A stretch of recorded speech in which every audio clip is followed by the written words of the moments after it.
الله وبركاته. الحمد لله رب العالمين والصلاة والسلام على رسوله الكريم أما بعد. أعوذ بالله من الشيطان الرجيم. بسم الله الرحمن الرحيم.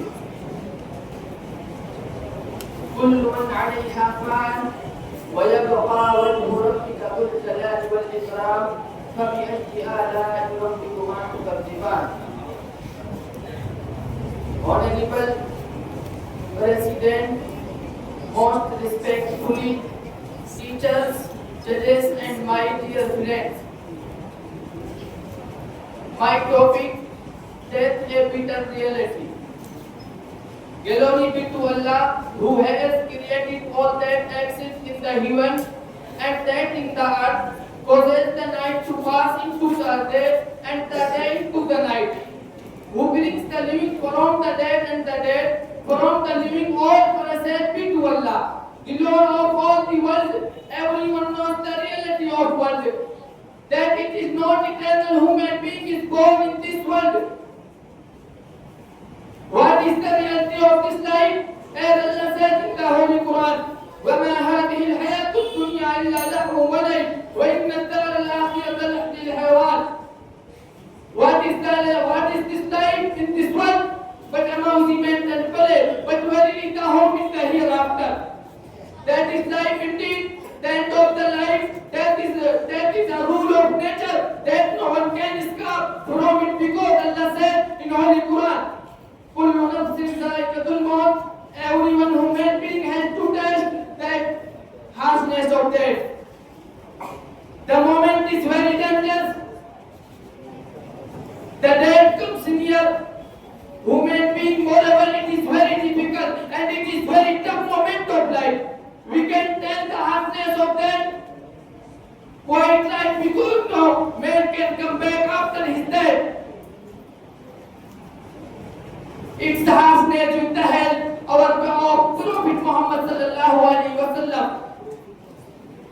Peace be upon him, mentioned the harshness with the help. Quite right, because no man can come back after his death. It's harshness with the help of Prophet Muhammad sallallahu alaihi wasallam. Peace be upon him, mentioned the harshness of death. There is no Lord except Allah. The death comes near human being has to death. That is a case that comes without warning. It is the final door of life. That comes, everyone must pass. No power can stop it. No medicine can save from it. Only a person takes. That at last, that is a truth. We cannot deny. May Allah help us live and prepare for it. Assalamu alaikum wa rahmatullahi wa barakatuh.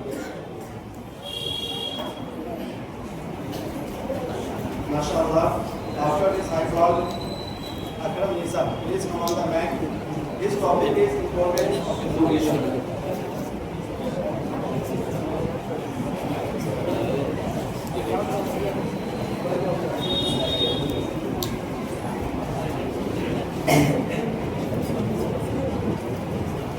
السلام عليكم ورحمة الله وبركاته. الحمد لله رب العالمين، والصلاة والسلام على سيد الأنبياء والمرسلين وعلى آله وصحبه أجمعين. أما بعد، أعوذ بالله من الشيطان الرجيم. بسم الله الرحمن الرحيم. اقرأ باسم ربك الذي خلق، خلق الإنسان من علق. اقرأ وربك الأكرم الذي علم بالقلم علم الإنسان ما لم يعلم. My prominent teachers and my dear friends and valuable guests, today I would like to shed light about the importance of education. This is very important topic. I hope you will listen my speech carefully. My dear audience, nowadays education is considered to be a gift of modern age. but in fact, it is the gift of Islam which was given 1400 years ago. Because when the sun of Islam was lightening the world was passing through the dark age of history. Ignorance was prevailing all over the world. Islam laid down the foundation of education, and Islam emphasized nothing more than education. Seeking knowledge is a sacred duty, and it is obligatory on every Muslim, both male and female, as Allah says in the Quran, Surah Iqra, verse number 1. اقرأ باسم ربك الذي خلق خلق الإنسان من علق اقرأ وربك الأكرم الذي علم بالقلم علم الإنسان ما لم يعلم. Read with the name of your Lord who has created. He has created from a blood.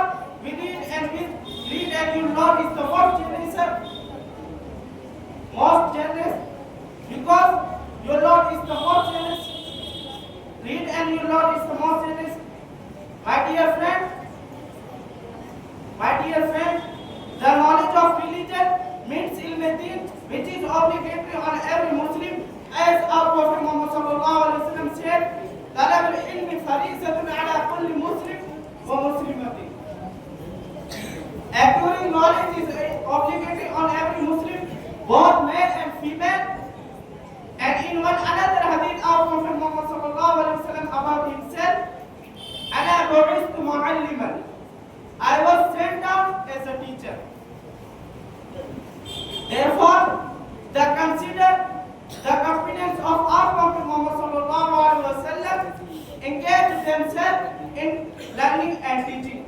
They sat down in a corner of the mosque or house and acquired education and good behavior. Due to their valuable effort, in a short period of time, they were considered the civilized and cultural. My dear friends, now I feel like to conclude my speech, praying to God. May Allah reward us with the gift of education. Ameen. Wa akhiru da'wana alhamdulillahi rabbil alamin. Wassalamu alaikum.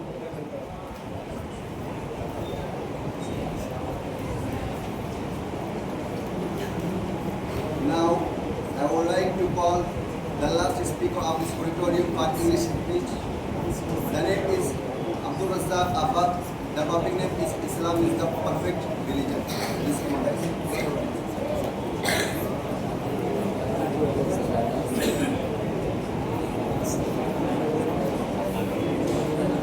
السلام عليكم ورحمة الله وبركاته. الحمد لله رب العالمين والصلاة والسلام على أشرف الأنبياء والمرسلين محمد وعلى آله وصحبه أجمعين، أما بعد. أعوذ بالله من الشيطان الرجيم. بسم الله الرحمن الرحيم. اليوم أكملت لكم دينكم وأتممت عليكم نعمتي ورضيت لكم الإسلام دينا. Respected President, honorable judges, principal, teachers, and all my dear friends. Today I want to speak on Islam, the perfect religion. My dear friends, Islam is the universal true religion for mankind. Allah stated in the Holy Quran that the religion before Allah is Islam. Inna inda Allah is Islam. Dear audience, Muhammad, the last messenger of Allah, to mankind, defined Islam as follows. Islam is to testify that there is no God but Allah, and that Muhammad sallallahu alaihi wasallam is his messenger to perform prayers with the prophets. First the month of Ramzan, and do pilgrimage to the holy house in Makkah. If you had the means for that, all messengers of Allah, even those who had been sent before Muhammad ever did, Islam manifested. The Quran stated also, وَمَنْ يَبْتَغِ غَيْرَ الْإِسْلَامِ دِينًا فَلَنْ يُقْبَلَ مِنْهُ وَهُوَ فِي الْآخِرَةِ مِنَ الْخَاسِرِينَ. Dear audience, if anyone desires a religion other than Islam, never will be accepted of him. And in the hereafter, hereafter he will be in the ranks of those who have lost. Dear audience, according to Vishnu Bhagavad verse, Islam is the only true religion from Allah, and no other religion will be accepted in the hereafter. He will be in the ranks of those who have lost. Dear audience, therefore, Muslim alone will die adopting a religion other than Islam will be of the losers in the next world and will be tormented in hellfire. Allah stated in the glorious Quran, اليوم أكملت لكم دينكم وأتممت عليكم نعمتي ورضيت لكم الإسلام دينا. This we have I perfect your religion for you completed my favor upon you and have chosen for you Islam as well your religion. Dear audience, the Prophet, peace be upon him, said, I have guided you to the right path, which is as bright as daylight is thirst. Whoever deviates from this path is doomed to perdition. He also said, I have left to the book of Allah and my tradition if your heart fly to them. You will never mislead. Dear audience, in the first of the mentioned Quranic verses, Allah stated that He had perfected the religion of Islam to be suitable and corresponding to the need of mankind. In every place, time and nation, Islam is not only free from all defects, but it also corresponds to the needs of mankind and doesn't impose any unnecessary burden on people. Allah stated also that He had completed His blessings for the Muslim nation by bestowing upon them this perfect, magnanimous and direct religion which brought the message of Muhammad, the last prophet of Allah. At last, I believe that He will grant us the ability to stand. Assalamu alaikum wa rahmatullahi wa barakatuh.